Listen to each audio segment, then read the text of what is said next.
It's time for another ARC book review, and this time it is Pole Position by Rebecca J. Caffery. This book has it all. It has hate to love, spice, banter, humor, some angst and hurt comfort, also Formula One racing. So if any of that interests you, then this is the book for you. So at the heart of this book, we have Kian and Harper, who are both racers on the same team. Kian is a veteran of racing. He has been racing for about 15 years. He is very strict and stringent about what he does. And then Harper is the up-and-coming rookie who has been now assigned as Kian's second. This is their first year racing together. Harper is just, he doesn't take anything seriously. He's young, he's got money, he's famous, he wants to party and go out and have fun and hook up, and that is what he wants to do. So now these two butt heads a lot in this book. Their personalities are very different. Kian, he was raised by his mother, who was a famous musician, alongside his twin sister. At the beginning of this book, we know that his mother has been diagnosed with Parkinson's disease, and his sister is the primary caretaker of their mother. His father is not in the picture at all. He was also a former Formula One racer, but he very much was on like the party scene, drinking, not a care in the world. This caused him to lose his career. So Kian is very strict, does not want to become like his dad, has no like relationship with him. And that's part of his issues with Harper in the beginning, is Harper reminds him too much of his dad. Now Harper, like I said, is very young. He actually grew up idolizing not just Kian but Kian's dad. And he cannot reconcile the fact that someone like Kian's dad could have such a serious child like Kian. Harper was abandoned by his parents when he was very young to his grandmother. And unfortunately, when his grandmother passed away, he was placed in the foster care system, where he was just continually recycled through families, and many of them promised to adopt him, but they didn't. So Harper has like a lot of abandonment issues, which does kind of lead to him being this like kind of crazy, no care attitude that he has. So like I said, their different personalities really make them butt heads a lot in this book. It takes a while for them to get past that like hate and animosity to anything resembling a friendship. At a certain point in this book, these two are forced to live in a kind of like a mobile home for a couple months. And this kind of forced proximity in the beginning makes them want to kill each other. But then slowly over time, they start opening up to each other about their past and, kind of just what causes them to be the way they are. Kian really opens up about why he hates his dad, why he doesn't want to become like him, why he takes Formula One racing so seriously.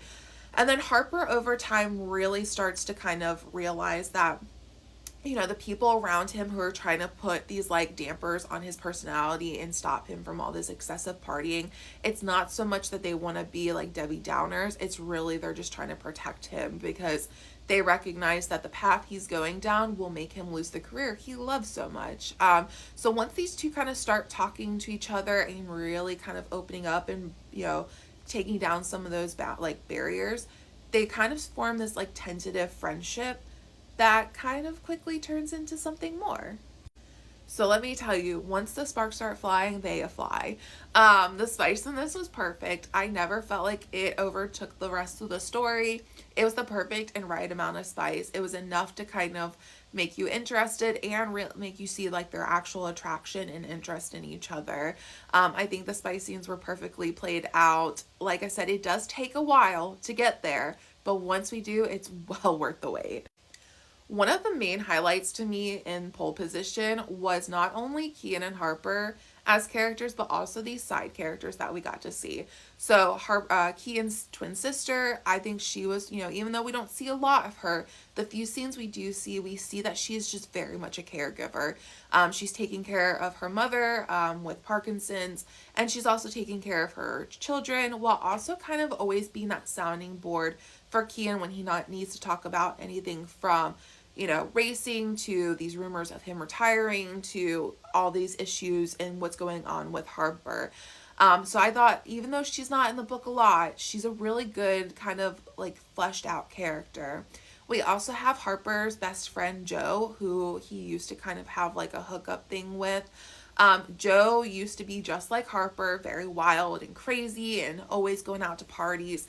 He has been kind of called up for over a year, so he's not really in his rookie season anymore.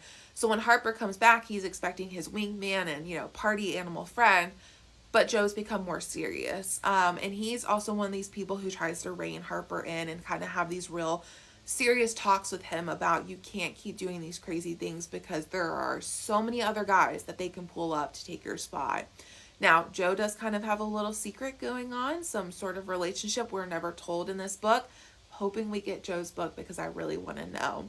But I loved his interactions with Harper and how he was kind of that like serious, like you need to cut the shit type personality with Harper. And then we also just have like the rest of the team, the side characters of the team that are there to support Harper and Kian, and I thought they were all amazing, and you could really sense this like family atmosphere amongst everyone on this team. So like I said, this book is perfect for anyone who really likes books with like good banter and humor, a really good hate to love that actually feels like hate to love, some angst in her comfort. If you like forced proximity, found family, grumpy sunshine, you're really going to enjoy this book. I also really did enjoy the Formula One racing bit. I'm going to be really honest. I know nothing about it. Don't really watch racing.